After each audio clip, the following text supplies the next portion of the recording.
I am wishing you the warmest welcome to A New Perspective, podcast that talks about gender based violence. Today we'll be joined by Martina to address a very sensitive yet widespread issue intimate partner violence. Good afternoon to everyone. Let's start by defining today's theme. Intimate partner violence refers to behaviors by a current or former partner that can cause physical, sexual, or psychological harm, including physical aggression, sexual coercion, emotional abuse, and controlling behaviors. One of the most common forms of violence experienced by women worldwide. Domestic violence, more broadly, happens in the private sphere between people connected by blood or intimacy. It can also include child or elder abuse. Now, Martina, do you recall the main types of domestic violence? Yes, I will give you a brief explanation. And it's also important to remember that not all forms of violence leave visible marks.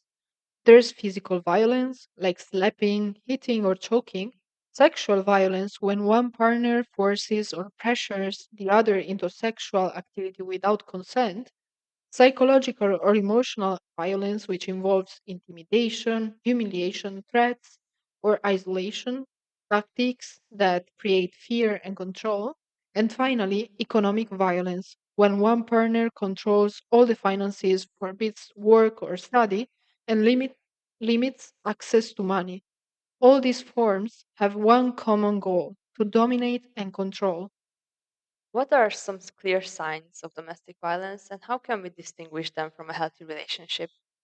Well, there are many warning signs, and they often start long before physical violence appears. An abusive partner may monitor where you are, who you are with, or prevent you from seeing friends or family. For example, they might demand access to your phone or passwords, control how you spend money, or dictate what you wear or eat. Emotional abuse can include insults, humiliation, or destroying belongings. Often they have unpredictable tempers, making you feel like you're walking on eggshells. And of course, there can be physical and or sexual violence, as well as threats of harm or exposure if you resist or try to leave. In short, these patterns are about power and control, not love. In a healthy relationship, you feel respected and free. In an abusive one, you feel watched and afraid. What do you think? Why do some people remain in these kinds of relationships? Well, what a good question. That's one of the hardest ones. And yeah, I would say that living isn't simple. It's often the most dangerous moment when violence can escalate. Some stay because of fear, others because of emotional ties, the cycle of violence where apologies and promises of change bring hope. There's also trauma bonding where fear and affection become deeply intertwined. Many victims can face shame, guilt, or low self esteem, believing the abuse is their fault. Then there are practical barriers also. For example, financial dependence, fear of losing custody, or having nowhere to go. Abusers often isolate their victims, cutting off support systems, and cultural pressures, like the idea that one must keep the family together, can make living even harder. So rather than asking, why don't they leave? We should ask, what's keeping them from leaving? Because breaking free requires courage and real emotional, social, and financial support. How can someone begin to break free from these patterns? Well, mm, breaking free isn't easy, but it's possible. And it starts with one key idea: you are not alone. The first step is awareness, recognizing that what's happening is abuse and that is not your fault. Then, safety planning, of course, identifying a safe place to go, setting aside important documents, and knowing who to contact. In Italy, for example, there is the 1522 helpline, and every country has local services that offer confidential support. Then, rebuilding a support network is crucial. Friends, relatives, or support groups that remind you what you are outside of that relationship.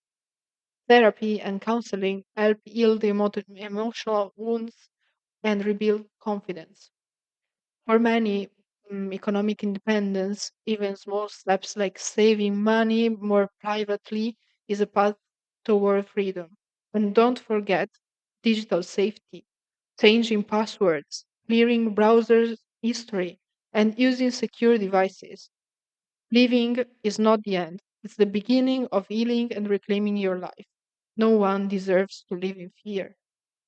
And how can family or friends best support someone who is experiencing domestic violence? This is another good question. Very difficult to answer, actually. But supporting a victim requires patience, empathy, and safety. Stay in touch, but be careful not to make the abuser suspicious. Sometimes you can create code words or use discreet messages to communicate safely. Always ask your friend how they prefer to connect calls, texts, or specific apps, depending on what feels safest. Listen and believe them without judgment. Respect their privacy and never act without their consent unless there is immediate danger. Offer practical help, a place to stay, transportation, or connection to professional services. Encourage them to reach out to helplines, like, as I said before, the 1522 in Italy, or other global resources, such as the No More directory or the Legal Helpline. Remember, form means empowerment, not control. So you have to help them make their own choices, but safely. And now, for our last question, I would like to ask you what about the perpetrators of violence? Can they become aware of their behavior and change their behaviors? Thank you for this question. It's a very complex issue, but I mean, it's like seeing this issue from the other point of view.